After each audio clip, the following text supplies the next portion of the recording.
उत्तर प्रदेश में 2024 के चुनाव को लेकर जिस तरह से यादव लैंड की चर्चा सभी के जो वहां पर है, ये वो सीटें आती है जिसमें कन्नौज से अखिलेश यादव चुनाव लड़ रहे हैं, मैनपुरी से डिंपल यादव चुनाव लड़ रही हैं और इटावा से रामशंकर कठेरिया पूर्व केंद्रीय राज्य मंत्री चुनाव लड़ रहे हैं। यहां पर जिस तरह से प्रधानमंत्री का दौरा लगाया जा रहा है, 2 बार उत्तर प्रदेश के मुख्यमंत्री अपने कार्यक्रम कर चुके हैं, अमित शाह, राजनाथ सिंह, मतलब बड़े बड़े जो कार्यक्रम होने के बाद अब यहां पर उत्तर भारत के प्रधानमंत्री नरेंद्र मोदी का कार्यक्रम है। मैं आपको पीछे वो तस्वीर दिखाऊं कि दूर जो वो एरिया दिखाई पड़ रहा है, वहां पर हेलीपैड बनाया जा रहा है, मतलब हवाई पट्टी पर अपने प्लेन से प्रधानमंत्री उतरेंगे और उसके बाद ये सामने वाले एरिया में हेलीपैड बनाया गया है और हेलीपैड पर उतरकर वो यहां पर ये पीछे जो पूरे खेत दिखाई पड़ रहे हैं, यहां पर एक विशाल जनसभा का आयोजन किया जाना है। ये 3 लोकसभा सीट पर पूरे देश की निगाहें हैं। किस तरह के कार्यक्रम है, मेरे साथ भारतीय जनता पार्टी के यहाँ जो क्षेत्रीय नेता हैं जिनके पास कई जिम्मेदारियां हैं। मैं जानता हूं जसवंत नगर की जिम्मेदारी आपके पास है, प्रशांत राव जी। किस तरह से देख रहे हैं समाजवादी पार्टी ताकत लगाए? अब तो प्रधानमंत्री जी का भी दौरा फाइनल हो गया। प्रधानमंत्री जी आ रहे हैं, सीट हमारी वैसे भी निकल रही थी, जसवंत नगर मैनपुरी भी निकल रही थी। हम लोग लाखों के अंतर से मैनपुरी भी जीत रहे हैं, इटावा भी जीत रहे हैं और कन्नौज भी जीत रहे हैं। यादव लैंड में जिस तरह से कहा जा रहा था कि समाजवादी टक्कर लगाए हैं, चाचा शिवपाल यादव, अखिलेश यादव, डिंपल के प्रचार कर रहे हैं, वहीं बेटी अदिति भी कर रही है, सब कुछ लोग लगे हुए हैं। किस तरह से इस चुनाव को देख रहे हैं? अब तो पीएम साहब आपकी रैली करने आ रहे हैं, तो कितना प्रभाव इन 3 लोकसभा सीट पे पड़ेगा? ये 3 लोकसभा हम लोग वैसे भी जीत रहे थे और माननीय प्रधानमंत्री जी हमारे देश के और पूरे विश्व के नेता हैं। उनके आने से हम लोग और मजबूत होंगे और तीनों के तीनों सीटें बहुत बड़े अंतर से जीतेंगे।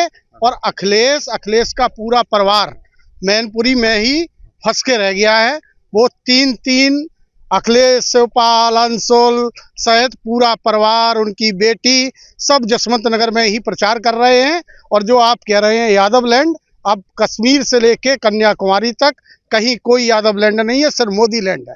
हिंदुस्तान सिर्फ मोदी लैंड के नाम से। कन्नौज भी इसी यहीं पास से कन्नौज लोकसभा सीट भी लगती है। मतलब सुब्रत पाठक के लिए कहा जाता है कि इस बार सुब्रत पाठक को बिल्कुल बहुत बुरी तरह से भी समाजवादी पार्टी हराने जा रही है। तो इस रैली को क्या समझा जाए कि बीजेपी ने एक राजनीतिक उसके तहत ये पूरा कार्यक्रम इस क्षेत्र में लगाया है? नहीं, ऐसा नहीं है। कन्नौज को पहले भी हराया था डिंपल को सुब्रत पाठक जी ने ही, और अब की बार भी अखिलेश जी कन्नौज से हार के जाएंगे और समाजवादी पार्टी इस चुनाव के बाद समाप्तवादी पार्टी हो जाएगी। कहीं कोई समाजवादी पार्टी पूरे प्रदेश में कहीं लड़ाई में नहीं है। जसवंत नगर की स्थिति क्या रहेगी? जसवंत नगर हम लोग जीत रहे हैं, आपको पता है सारा पूरी तरह से, क्योंकि ये एरिया यहाँ जसवंत नगर भी लग जाता है, जसवंत नगर विधानसभा भी छूते हैं। कार्यकर्ताओं का उत्साह, जसवंत नगर ने जनादेश, जिस तरह से माननीय मुख्यमंत्री जी का प्रोग्राम हुआ, माननीय मंत्री जयवीर सिंह जी के प्रोग्राम हो रहे हैं, जिस तरह के जनता का उत्साह है, ये पहली बार है कि समाजवादी पार्टी जिसको अपना गढ़ कहती है वह खत्म हो जाएगा। इस बार के बाद मैनपुरी भी भाजपा के कमल के रूप में माननीय जयवीर सिंह जी जीत के जाएंगे और मोदी जी के गले में जो 400 कमल की माला पड़ेगी उसमें एक कमल का फूल मैनपुरी का भी होगा। जसवंत नगर की जिम्मेदारी आपके पास है। लोग कह रहे हैं पूरी एड़ी चोटी का जोर लगाए हैं, लेकिन शिवपाल यादव और वो पूरी बड़ी कॉन्फिडेंट हैं, लेकिन पूरी भाजपा लगी है, तो कितना असर होगा? कहाँ भाजपा लगी है? पूरी भाजपा तो सब जगह लगी हुई है और भाजपा 12 महीने 24 घंटे चुनाव में रहती है। बस समाजवादी पार्टी के लोग, परिवार के लोग, वो जरूर पूरे दम से लगे हुए हैं, लेकिन उनको जनता ने नकार दिया है। उनकी न कोई वॉइस बची है, न कोई बची हुई है। वो बदायूं में अपने लड़के को जिताने में लगे हुए हैं, राम गोपाल जी अच्छे को जिताने में लगे हुए हैं, परिवार अपने में लगा हुआ है। बीच बीच में जसवंत नगर घूम जाते हैं, ताकत लगाते हैं, लेकिन जनता में उनकी पहुंच खत्म हो चुकी है। उनकी बात सुनने वाला कोई नहीं है। माननीय मोदी जी के नेतृत्व में सबको आस्था है और पूरी की पूरी जनता, जो आप यादव लैंड कह रहे हैं, सारे सबसे ज्यादा यादव भारतीय जनता पार्टी में शामिल हो रहे हैं। मोदी जी और योगी जी की नीतियों से प्रभावित होकर के शामिल हो रहे हैं। मैं महामंत्री जी से भी बात कर लूं। ये तो प्रशांत जी जो प्रभारी थे जसवंत नगर के। महामंत्री जी ये बताइए, इटावा में प्रोग्राम, बड़ा कार्यक्रम, तीनों लोकसभाओं को केंद्रित करते हुए, इसके क्या इम्पैक्ट है, क्या मायने हैं? इटावा लोकसभा तो वैसे ही 10 साल से 2014 लगातार भाजपा गढ़ हुई गई है। वो तो भाजपा है, तो कुछ दूसरा तो है ही नहीं कोई। और कल तो माननीय शिवपाल सिंह जी ने कह दिया भारतीय जनता पार्टी को वोट दो। किस तरह का कार्यक्रम है, थोड़ा सा ब्रीफ कर दीजिए, एबीपी न्यूज के दर्शक जाने। यहाँ कम से कम लाखों की तादाद में संख्या जुड़ने वाली है। तीनों लोकसभा यहाँ क्या टाइमिंग है? टाइमिंग रहेगी, करीब 12:30 का टाइम दे रहे हैं। मोदी जी 2-2:30 बजे तक आ जाएंगे। जिस तरह से पारा सूरज का बढ़ रहा है, रैली भी हो रही है इस लैंड में आसपास, चूंकि कई सारे एक्सपेक्ट्स वे अगल बगल के ही हैं, कितना इम्पैक्ट आप मानते हैं? जनता में इतना जोश है कि गर्मी जनता सूरज की गर्मी जनता के जोश के आगे फीकी है। इस टाइम जनता फीकी है, इतना जोश है जनता में। आप बताइए जितेंद्र भाई, किस तरह की तैयारियां हैं? देखिए, आप जस्ट बगल में देख रहे होंगे माननीय योगी जी के विकास का काम कानपुर बुंदेलखंड एक्सप्रेसवे जस्ट बगल में है, और बुंदेलखंड एक्सप्रेसवे से ही बिल्कुल लगी हुई जमीन है। ये पीछे का हिस्सा है, वहाँ माननीय प्रधानमंत्री जी का हेलीपैड बन रहा है, उसके आगे मंच बनेगा।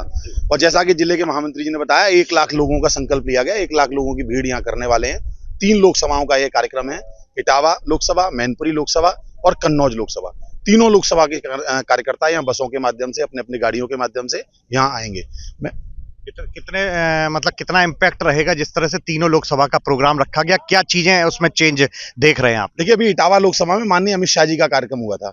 माननीय अमित शाह जी के कार्यक्रम के बाद वहां के जो चुनाव की स्थिति है, 60% में हम और 40% में सारी पार्टियां, ऐसा माहौल बन गया है। लेकिन ये मैं पक्का बता दूं कि देश के प्रधानमंत्री जी की रैली के बाद 80% में हम होंगे और 20% में सारे विपक्षी दल सिमटने का काम करेंगे। और ये इटावा लोकसभा में नहीं, ये मैनपुरी लोकसभा और कन्नौज लोकसभा में भी ऐसा ही परिदृश्य आपको देखने को मिलने वाला है। अच्छा, तो इसके लिए कितने आशान्वित है भाजपा? देखिए, भारतीय जनता पार्टी आशाओं पर नहीं, भारतीय जनता पार्टी अपनी कर्मठता पर विश्वास रखती है।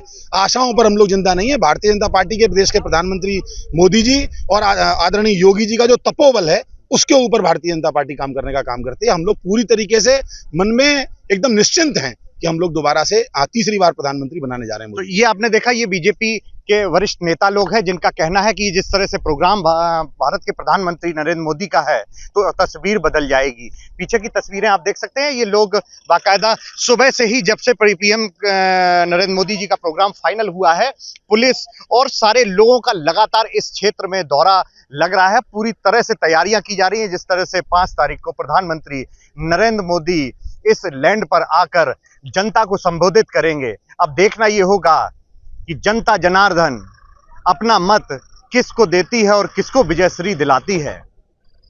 कैमरामैन अमोल कठेरिया के साथ अमित मिश्रा, ताखा, इटावा।